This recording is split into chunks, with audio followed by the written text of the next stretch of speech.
Today on the 5-Minute Book Review, we tear open SCUD the Disposable Assassin. This was a series that ran from 1994 to 1998 when creator Rob Schrab kind of wrote himself into a corner. Then he left the series on this giant cliffhanger that dangled in the air for over a decade. Then he picked up the book again and finished the final 4 chapters in 2008. The entire SCUD series has recently been republished into a giant graphic novel. It's what you see here. So what is a disposable assassin? Well, it's a robot you can get out of a vending machine that, well, it'll kill someone you want. But once that mission is complete, the robot self-destructs. This robot, however, figures this out, finds a loophole, and he leaves his primary target in a coma, and then goes on living his robot life and having wacky adventures. Coin toss to start, and Curtis is the winner. 5-Minute Book Review starring Curtis and Ian, and today we are taking a look at the thick novel, graphic novel, SCUD the Disposable Assassin, the whole shebang. Never heard of it. Ian Goodwillie said, you know what? This is good times. We should read this. I read it. First couple chapters, books in, I was like, this is ridiculous. This is just random ideas thrown together.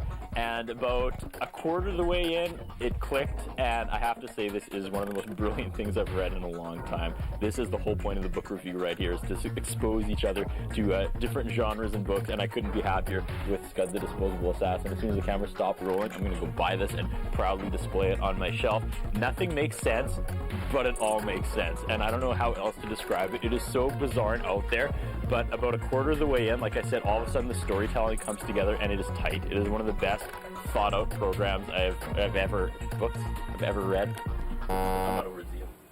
I think first off we should be clear, I don't want you exposing anything to me, just as a general rule, but this book is by far one of the best graphic novel series comic book series in graphic novel form I've ever read. It started coming out in the 90s, and the writer Rob Schrab took about a 10-year vacation from it, came back in 98 and finished the last 4 issues.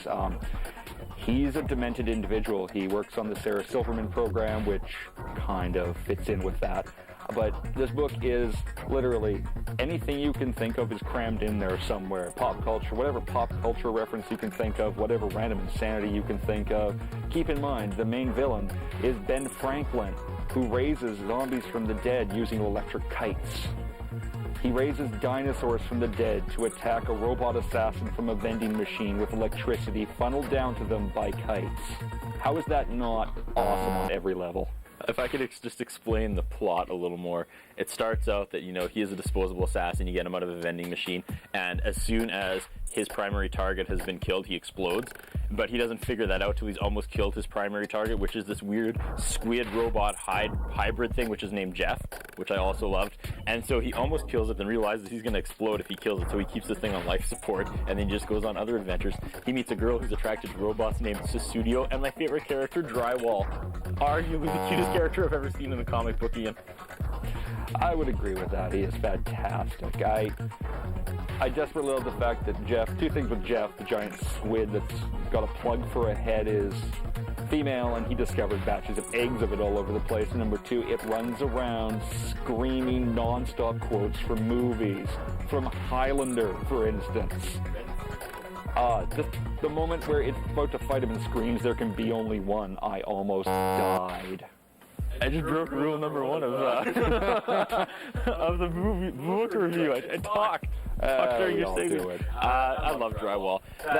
It hits you with so many different things you're not prepared for. Like, you've just wrapped your mind around it, and then we'll go somewhere else. Like, Drywall's backstory was heartbreaking. It's a brutal story. It was harsh to get through. I was like, I'm not getting worked up over this ridiculous comic, but I couldn't help it. It's actually a really hard to read story. Like, his backstory with his creator/mother and his brother is actually a little difficult to read. It is. And then we get out of that, and I'm like, okay, I've wrapped my head around this. And then you get to Studio's backstory, and all of a sudden there's like nudity in it and stuff. And you're just like, what? I know, it's just... It jars you on every page. The absolute randomness. I mean, between the 24 original issues and the 2 additional one-shots there's about 26 comics in it, and every one of them is completely different than the other one, basically.